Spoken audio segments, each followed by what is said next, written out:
Praise the lord. ప్రభువైన యేసుక్రీస్తు నామములో ఈ ఉదయకాలమందు మీ అందరికీ కూడా శుభములు తెలియజేస్తూ ఉన్నాను.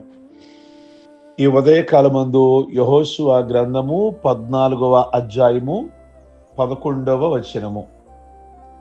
మోషే నన్ను పంపిన నాడు నాకెంత బలమో, నేటి వరకు నాకంతే బలము. ఈ మాట అన్నది కాలేబు.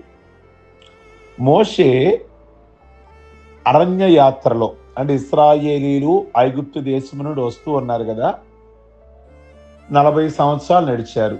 ఎక్కడికి రావడానికి? కనాను దేశానికి, అంటే వాళ్ళ సొంత దేశానికి రావడానికి. ఈ దాదాపు 15-20 లక్షల మందిని తీసుకురావడానికి ముందుగా వీళ్ళు సగ దూరం వచ్చిన తర్వాత మోషే, ఇశ్రాయేలీలు అంటేనే 12 గోత్రాలు, 12 మంది అన్నాదమ్ములు, 12 మంది అన్నాదమ్ములే 12 గోత్రాలు, 12 గోత్రాలే 20 లక్షల మంది దాకా ఉన్నారు. గోత్రానికి ఒకరు చొప్పున. గోత్రానికి ఒకరంటే పెద్ద గోత్రం రూబేను, పెద్దవాడు. ఆ గోత్రం నుంచి ఒక పెద్ద ఆయన్ని, గోత్రకర్త. రెండో గోత్రము షిమ్యోను, ఆ గోత్రంలో నుండి ఒక గోత్రకర్త. మూడోది లేవి గోత్రం, ఆ గోత్రంలో నుండి ఒక గోత్రకర్త పెద్ద ఆయన. నాలుగోది యోధా గోత్రం, దానిలో నుండి ఒక పెద్ద ఆయన. ఆ గోత్రంలో నుండే కాలేబు అని ఆయన వెళ్ళాడు. ఇలా 12 మందిని కనాను దేశానికి వేగు చూడడానికి మోషే ముందుగానే పంపించాడు. వెళ్ళి రిపోర్ట్ తీసుకురండి, మనం వెళ్ళబోయే దేశం ఎట్టి దేశమో, అక్కడ ప్రజలు ఎలా ఉంటారో, అక్కడ వాతావరణం ఎలా ఉంటుందో, అక్కడ మనుషులు హైట్ ఎలా ఉంటారో, అక్కడ ఫుడ్ ఏంటో, అక్కడ ఇళ్ళు ఏంటో, అక్కడ వాతావరణం ఏంటో, అక్కడ నదులేంటో, అసలు అక్కడ పరిస్థితి అంతా కూడా రిపోర్ట్ నాకు తీసుకురండి అని మోషే 20 లక్షల మందిలో సుమారుగా గోత్రానికి ఒకరు చొప్పున 12 గోత్రాలలో 12 మందిని గోత్రకర్తల్ని అక్కడికి పంపిస్తాడు. పంపించినప్పుడు వెళ్ళింది 12 మంది. అందరూ భుజాల మీద చేతులు వేసుకొని, అన్నదమ్ముల గోత్రాలే కదా వెళ్ళారు. కానీ వచ్చేటప్పుడు ఆ 12 గోత్రాలు 2గా విడిపోయారు. 10 మంది ఒక గోత్రము, ఇద్దరు ఒక గోత్రం. 10 మంది ఒక మాట మీద నిలబడ్డారు. దేవుడు అన్యాయస్తుడు, ఆ దేశాన్ని దేవుడు మనకి ఇవ్వడు, అక్కడ ప్రజలు బలవంతులు, నెఫీలీలు అంటారు, అంటే బలత్కారులు, దాదాపు చాలా హైటు.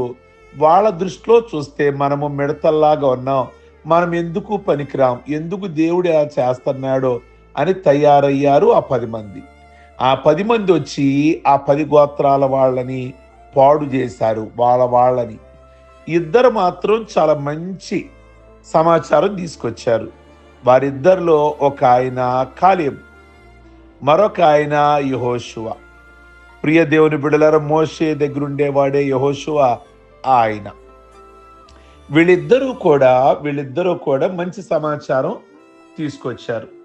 కనుక ఈరోజు మీ జ్ఞాపకం చేస్తున్నాను, మంచి సమాచారం తీసుకొచ్చిన వాళ్ళిద్దరూ చానాళ్ళు బ్రతికారు, దేవుడి గురించి మంచి రిపోర్ట్ తీసుకొచ్చారు.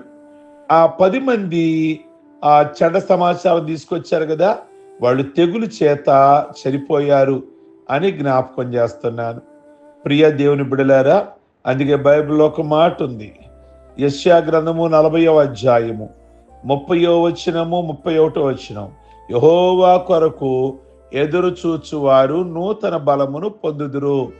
కాలేబు అనే వ్యక్తి 45 సంవత్సరాల వయసులో, 45 ఏళ్ల వయసులో ఎంత బలము కలిగి ఉన్నాడో, 85 ఏళ్ల వయసులో కూడా, 85 ఏళ్ల వయసులో కూడా అంతే బలము కలిగి ఉన్నాడు. ఓసారి అంటాడు, 45 ఏళ్ల నాడు నేను ఎంత బలముగా ఉన్నానో, 85 ఏళ్ళు వచ్చినా నాకు ఆ బలము తగ్గల, అదే బలము కలిగి ఉన్నాను అంటున్నాడు. విన్నారా? కారణం, దేవుని కొరకు ఎదురు చూచిన గట్టి విశ్వాసి. బైబిల్ గ్రంథంలో ఒక మాట ఉంది, నీ వలన బలమునందు మనుషులు ధన్యులు.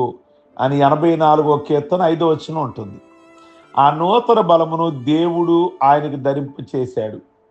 బలహీనతలో ఆయన బలాన్నిచ్చి సమస్తము వాని చేత చేయించి వాని సాధనముగా మనిషిని వాడుకుంటాడు దేవుడు.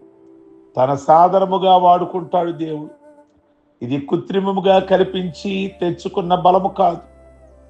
ఇది ఆయన నమ్మి విశ్వాసములో వెంబడించే బిడలకు ఆయన అనుగ్రహించే నూతన బలం. దేవుని సన్నిధిలో మంచి బలం ఉన్నది.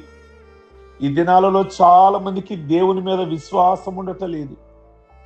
ధనధాన్యాదులు, పొలాలు, స్థలాలు, లోక సంబంధమైన వాటి మీద మనసు పెడుతున్నారు తప్ప, ప్రియ దేవుని బిడలారా, అందువలన దేవుడు అనుగ్రహించే ఆయుష్ను అనగా నూతన బలమును వాళ్ళు కోల్పోతున్నారు. కనుక జ్ఞాపకం చేసుకోండి. రెండోది, ఆయన కొరకు ఎదురు చూచేవాళ్ళు ఆనందంగా ఉంటారు, బలమును పొందుకుంటారు. నెహెమ్యాలో ఉంటుంది 8:10, వారు ఏది తిన్నా లేకున్నా ఆయనలో ఆనందిస్తారు అని హబకుక్కులో మనం చూస్తాం.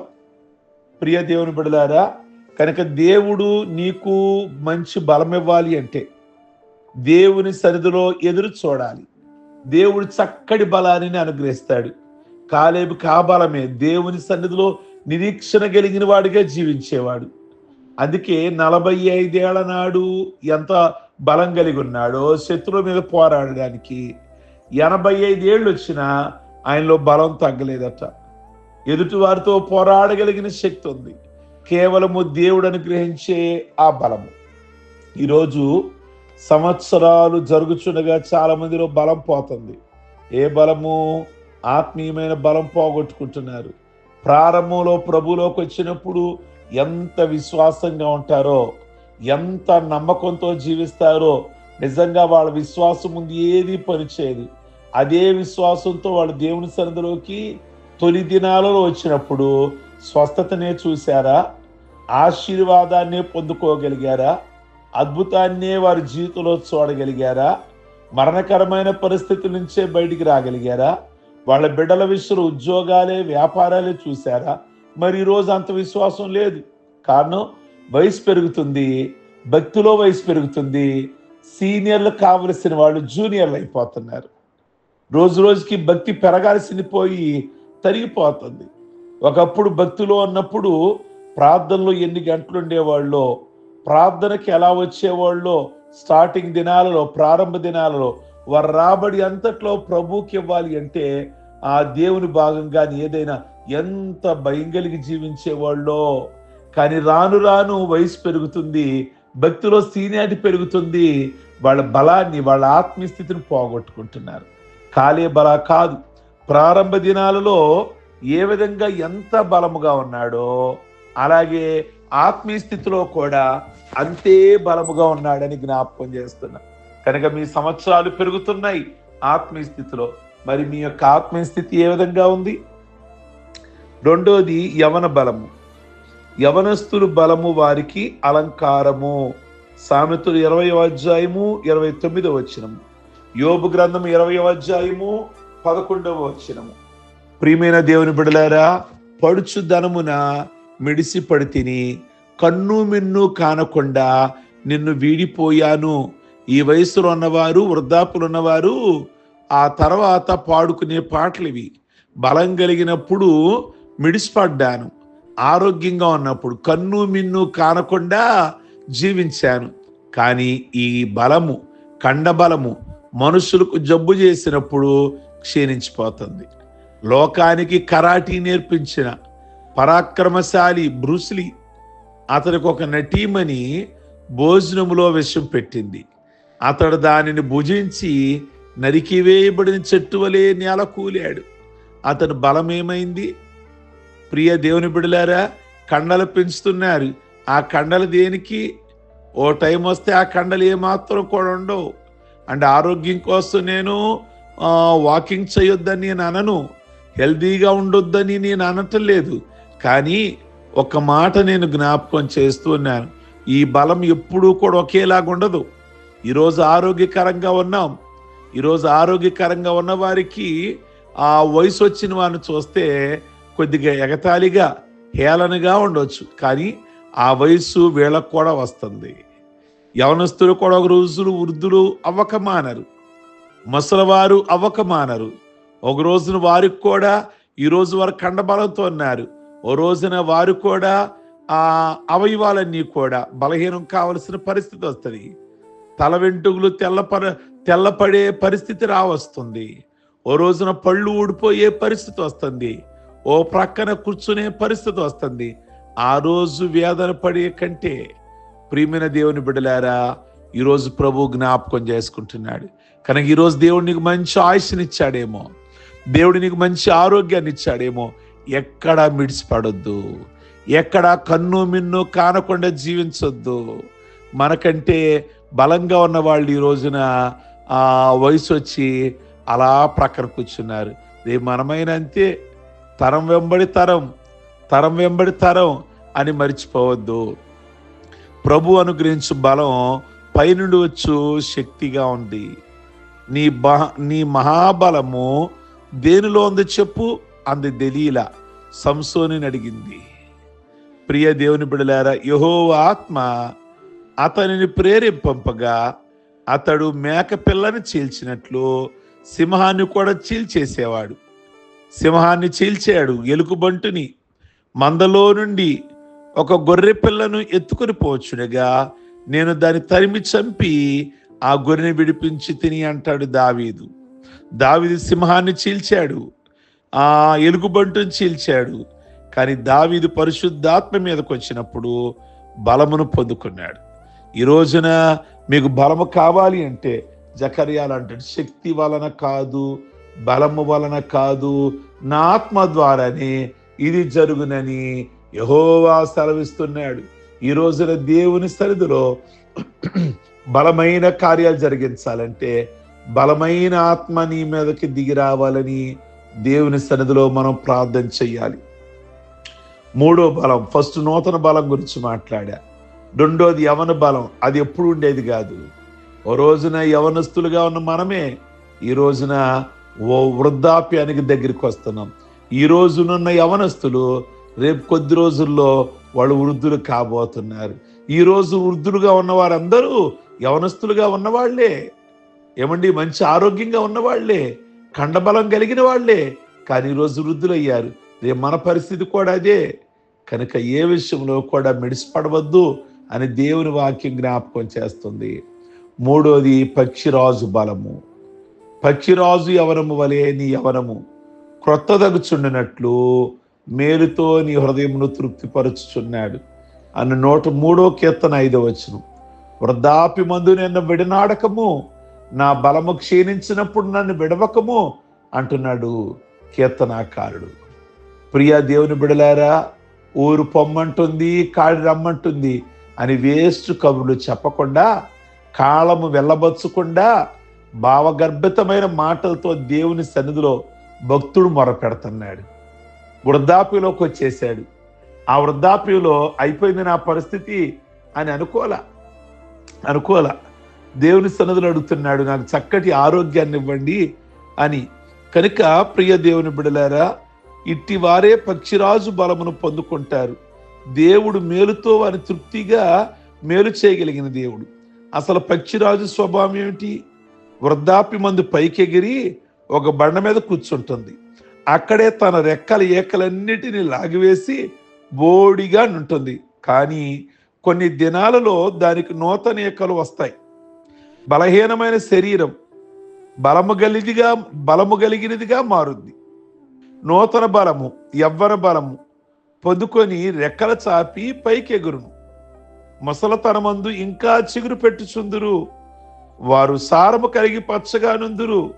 ప్రియ దేవుని బిడలారా, ఈరోజు నూతన బలము కావాలనుకుంటున్నారా?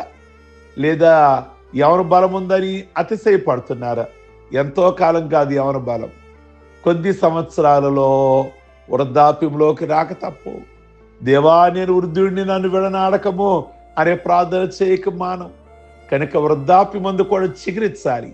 కనుక ఏ వయసున్నా కానీ మీకు 60 వచ్చినా, 70 వచ్చినా, 80 వచ్చినా దేవుడు జ్ఞాపకం చేసుకుంటే, ప్రియ దేవుని బిడలారా, దేవుడు అధిక ఆయుష్ ఇవ్వగలిగిన వాడు.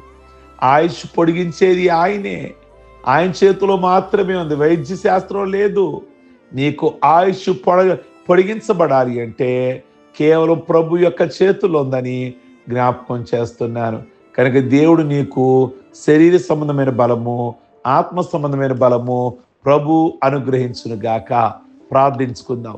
సర్వశక్తి కలిగిన తండ్రి, ఈ ఉదయకాలమందు నూతన బలము దేవుని సన్నిధిలో ఎదురు చూచుడు ద్వారా కలుగుతుందని మాట్లాడారు. యవన బలము, ఒకవేళ మీ బిడ్డల దగ్గర మంచి యవన బలం అంటే ఆ యవనములో ఉండగానే మీ కొరకు ఉపయోగపడితే చక్కని పాటలు, చక్కటి ప్రార్థనలు, చక్కటి పరిచర్య చేస్తే ఇంకా మీరు ఆయుష్ ఇస్తారు, మంచి ఆరోగ్యం ఇస్తారు. నా బిడ్డ నా కొరకు వాడబడుతున్నాడు, నా సేవ కొరకు పనికి వస్తున్నాడు అని మీరు ఆయుష్ పొడిగిస్తారు. అట్టి కృపను ప్రతి ఒక్కరికి దయచేయండి. పక్షిరాజు యవ్వనము లాంటి యవ్వనమును ఈరోజు ప్రతి వారికి దయచేయండి. వృద్ధాప్యలోకి వచ్చేసిన పక్షిరాజు మరలా ఆ యవనములాగా తయారవుతుంది. ఈరోజు ఎవరైతే మా వయసు అయిపోయింది, ఇంకా మాదంతా అయిపోయింది అని అనుకుంటున్నారో, మోషే నా పరిస్థితి అయిపోయింది, మనిషి బ్రతికేది 70 ఏళ్ళు 80 ఏళ్ళు అని అన్నాయన, ఆ మాట అన్నాయన 120 ఏళ్ళు బ్రతికాడు. కనుక ఈ రోజునైనా మీ వాక్యము అయ్యా జ్ఞాపకం చేస్తున్నాం. ప్రభు ఆయుష్ ఇవ్వగలిగిన దేవుడివి, ఆయుష్ పొడిగించగలిగిన దేవుడు గనక ఈ ప్రార్థనలో ఏకీభిస్తున్న వారికి మంచి ఆరోగ్యము, ఆయుష్ పొడిగించును గాక. వారి ఆయుష్, వారి ఆరోగ్యము మీ సేవ కొరకై, అనేకమైన ఆత్మల రక్షణ కొరకై వాడును గాక. అట్టి ఆయుష్, అట్టి ఆరోగ్యమును బెడలుగా దయచేసి దినదినాభివృద్ధిని కలగచేయమని ప్రార్థన చేస్తున్నాం. ఈ రోజు పెళ్లి రోజులు, పుట్టినరోజులు, రక్షణ పొందిన రోజులు చేసుకుంటున్న బిడ్డలందరినీ దీవించి దైవాశీర్వాదాలతో నింపమని ప్రార్థిస్తూ మీ నామమునికే మహిమ తెచ్చుకోమని యేసు నామములో అడుగుచున్నాం తండ్రి. ఆమేన్. God bless you. మీకు ఈ వర్తమానం దీవెనకరంగా ఉన్నట్లయితే మరి ఇతరులకి షేర్ చేయండి. Like button మర్చిపోమాకండి. మీ అభిప్రాయాన్ని తెలియచేయండి. Okay, God bless you.